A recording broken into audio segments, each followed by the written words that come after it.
Talk boxing news.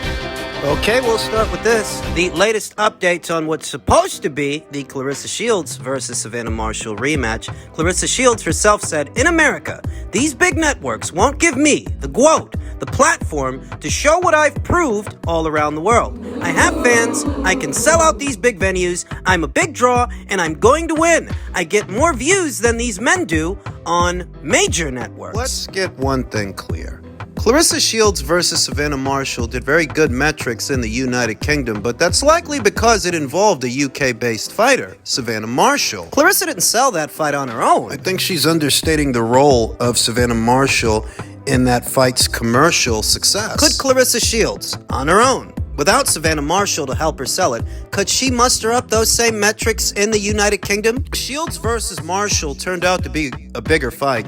A much bigger fight than Shields versus Hammer. Shields versus Hammer, which took place here in the United States. And Shields versus Hammer did not generate the same interest or the same ticket sales that Shields versus Marshall did. Claressa Shields versus Savannah Marshall was, in fact, the biggest fight of Claressa Shields' career so far. And it's a bit disingenuous to attribute that fight's commercial success to Claressa and Claressa alone. Savannah Marshall's involvement had a lot to do with that. Hell, If Boxer would have never picked up Savannah Marshall, Sky Sports would have never paid for the fight to begin with. that's the whole reason that they bankrolled it, because they were invested in Savannah. Claressa Shields added, some of these men can go to other countries to fight, and no one there knows who they are. Not me, though. The situation is now what it always was. What I told you. Claressa's standing on her square. She wants a Savannah Marshall rematch to take place in America, and the problem is, without the involvement of an American broadcaster to bankroll the fight here in the USA, the way that Sky Sports bankrolled the fight in the UK, without the involvement of an American broadcaster, how exactly is that rematch supposed to happen? Where's the money supposed to come from? Dimitri Salita don't got a broadcast partner. Short of a Showtime or Fox, short of a ESPN or even a DAZN, short of a platform like those platforms bankrolling the fight, Who's gonna pay for it? Claressa continued, and don't get it twisted. I love Katie Taylor. I admire her. But for y'all to keep trying to sell this narrative that I'm not a global superstar in boxing is inaccurate. We both inspire an entire generation of fighters. We both are known in multiple countries, and we both are. Wait a minute, what the hell does Katie have to do with all of this? Moreover, if Claressa Shields were, in fact, a global superstar, she wouldn't be struggling to find a platform in her own home turf, in her own country. That's reality. If Claressa were, in fact, a global superstar and a big draw, the way she says she's a big draw, she'd have American broadcast networks lining up around the block to bankroll her next fight on the premise that she is that big a star and she is that big a draw. But she herself said that the American broadcast networks won't give her a platform. Why do you think that is? It's because she's not that big a draw. I'm sorry to say. If she were, this wouldn't be a problem. The fight taking place in America and finding a broadcast partner to bankroll it, because the money's got to come from somewhere. I'm sure that Claressa wants to make money, and I'm sure the same applies to Savannah Marshall. The money to do the fight comes from the network. But if you ain't got a network, if you ain't got a network backing you, you ain't got a broadcast partner, it can't be because of how big a draw you are. Sorry to say that I don't know where this leaves Claressa Shields in her boxing career moving forward, because Savannah Marshall, according to Ben Shalom, News broke a couple of days ago that what Ben wants is for Savannah to have 1 or 2 fights en route to a Claressa Shields rematch. She's set to return to action, and in all likelihood, Sky Sports is going to be footing the bill for her fights the way they have been. but where does that leave Claressa? Sounds like she doesn't want to go back to the United Kingdom. That's her prerogative. If she doesn't want to, she doesn't have to, though. If she doesn't, who's going to bankroll her fights moving forward? There was talk of a potential Natasha Jonas fight at 154 pounds. Sky Sports would be willing to bankroll that fight if it's in the United Kingdom, but not the United States. They cater to a UK audience, not an American one. If Claressa's whole stance is that she doesn't want to have to go back there, she wants her next fight to be here in America, well, somebody in America needs to pay for it, because Sky won't. I don't think. Claressa Shields, out of her own mouth, says that the American broadcasters won't give her a platform. And the American broadcasters, They don't care if you're a guy. They don't care if you're a girl. What they care about is whether or not you can draw, whether or not you sell. That's all they really care about. Perhaps they haven't been as forthcoming to help promote the sport of women's boxing as some European promoters, some European outfits and broadcasters. Perhaps they haven't, but when you're already a draw, The way Clarissa says, she's already a draw. Already a global superstar. if you're already a global superstar, the American broadcasters won't hesitate to bankroll your fights and get involved. That's if you're already a draw. The question is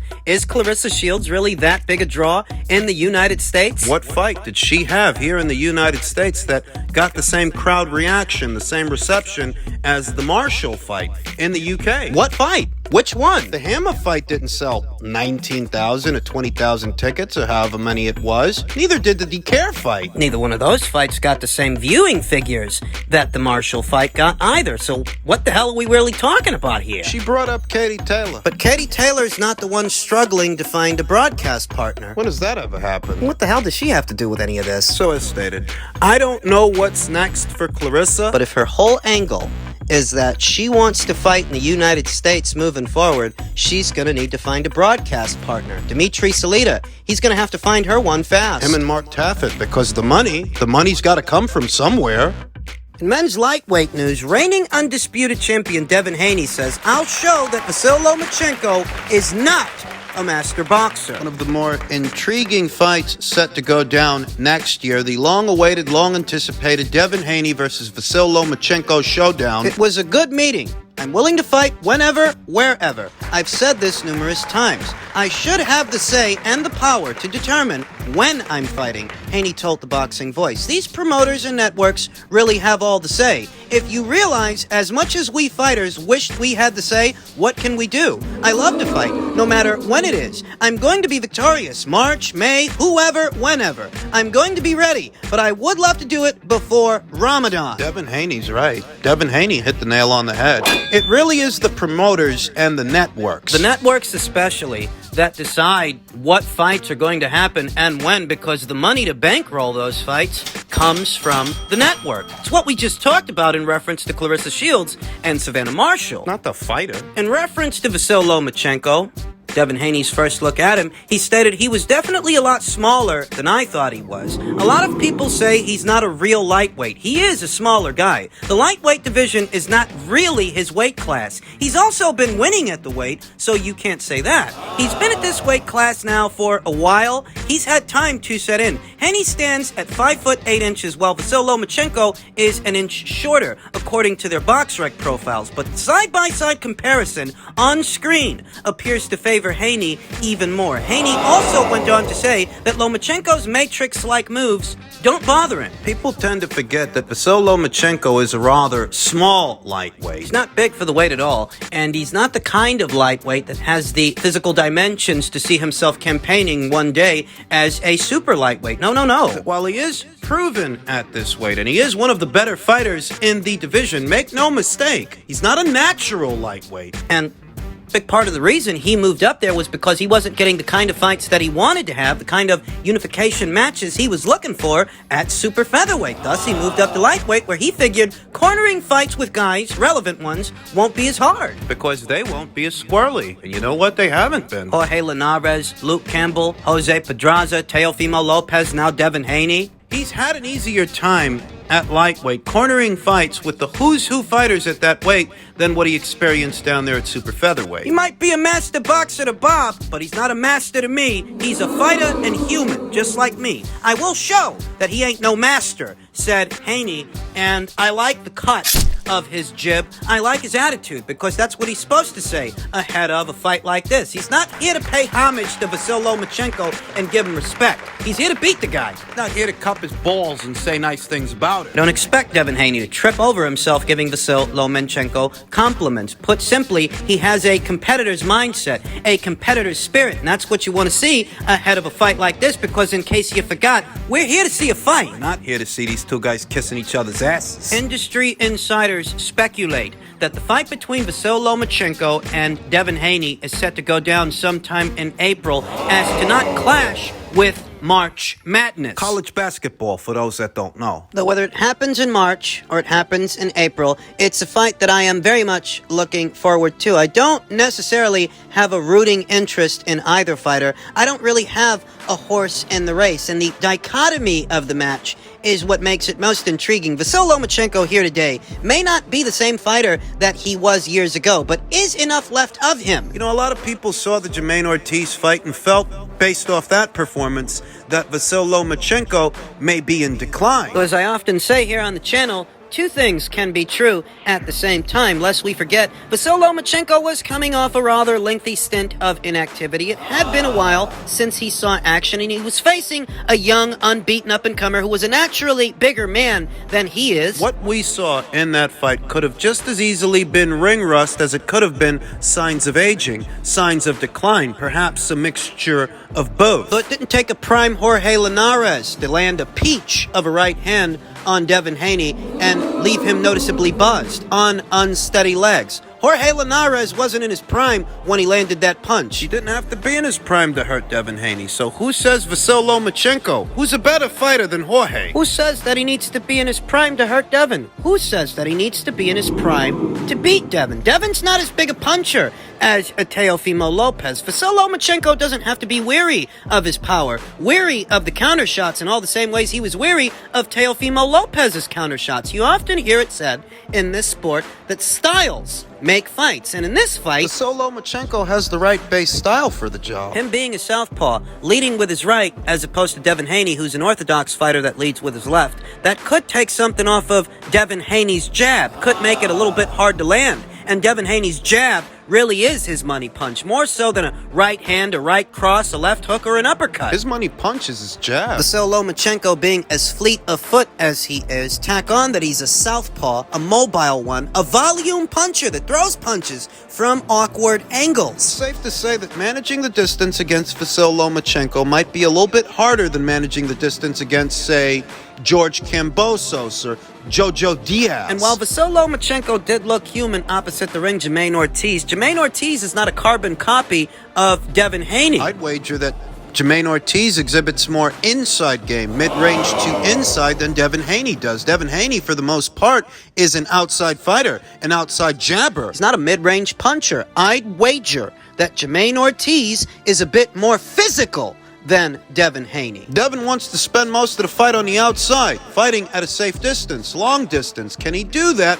opposite the ring someone as fleet of foot as a Vasyl Lomachenko? So while Devin is the naturally bigger guy and the younger guy, the longer guy, He doesn't have all the advantages in this fight. Vasyl Lomachenko has some things working for him. and in this fight, unlike the Ortiz fight, he's not coming off a lengthy stint of inactivity. If anything, the Jermaine Ortiz fight is just what the doctor ordered. It was adequate preparation to share the ring with someone like Devin. So you really do have to wonder how this is going to play out. A fight with a genuine air of intrigue. Finally, just north of the men's lightweight division at super lightweight, Regis Prograis says, everyone has a price, but I really think I'll hurt Teofimo Lopez and stop him. How many of you out there think that Teofimo Lopez, after just 2 fights as a super lightweight, how many of you think he's fully acclimated to this division? Everyone has a price. So if the money's right, I think so, Prograis told BoxingScene.com. But I really think I'll hurt him. I really think I can hurt him. Stop him. Listen, Teofimo, I thought he had the goods at 135. Of course, with the Kambosos thing, we can say Kambosos had the best night of his life and Teofimo had the worst night of his life. We can always say that. But as far as 140 goes, his last fight, he fought somebody that wasn't too much and he got hit with a lot of punches. Now, I just don't see it. Of course, I could be wrong about things. But as far as him fighting big 140-pounders, I don't know, you know? Fighting me or Josh Taylor or even Jack Catterall or Jose Ramirez. They got the dude Subriel Matias out there. I just can't see him beating any of the big guys. Teofimo Lopez, he's a skilled counterpuncher, is what he is, but he's not a prolific puncher. Doesn't have the highest work rate. It really is just 1 and 2 punches at a time with Teofimo Lopez. He's not a combination puncher, so with a work rate like that, given his physical dimensions, the fact that he is smaller, naturally smaller than a lot of these guys, what you have to ask yourself is, skills aside, can he really weather the storm? Can he hold them back? Moreover, given his immediate comments after Prograis versus Zepeda, calling Regis Prograis slow. And given the recent collapse of what was supposed to be Prograis versus Ramirez, the door is open for Teofimo Lopez to pursue a Regis Prograis fight on the premise that the WBC is allowing Regis a voluntary title defense. So will Teofimo Lopez volunteer? Is this a fight that Top Rank would be interested in making? Bob Arum very recently stated that you'd have to favor Regis Prograis to beat Teofimo Lopez, though he himself thinks Teofimo can beat him. Seems a bit of an ambivalent answer from the Hall of Fame promoter who promotes Teofimo Lopez, not Regis Prograis. Is it really in the best interests of Teofimo Lopez to put him in harm's way opposite the ring of Regis Prograis? Is it in the fighter's best interests and the promotional outfit? You know, negotiations between Ramirez and Prograis, those negotiations really ended before they even started. Jose Ramirez himself, he cited the split. A prescribed 65-35 split by way of the WBC. But you know the thing about that split? That split really only comes into it in the event of a purse bid. If the two teams don't reach a deal in the free negotiation period. In the free negotiation period, it was entirely possible for both Team Prograis and Team Ramirez to come to the table and agree to terms, decide on a number, and move forward with a fight, irrespective of the prescribed 65-35 split. And that didn't happen. To my knowledge, Top Rank didn't make Regis any offer for that fight. It's almost like negotiations ended before they even started. And if that's what happened with Jose Ramirez, a fighter, a former champion, more adequately suited to share the ring with a Regis Prograis, what do you think's gonna happen with Teofimo Lopez? Brother, what do you think's not gonna happen? That if Top Rank didn't seem all that interested in bankrolling Ramirez versus Prograis, why would they want to bankroll Lopez versus Prograis? Perhaps they wouldn't. Perhaps they would elect to get Jose Ramirez a tune-up fight en route to what could be a Lopez fight. An in-house Ramirez versus Teofimo Lopez fight. And we're already hearing that Ramirez is going to fight Richard Comey. That didn't take long, did it? It's almost like they had no intention of making a Prograis fight.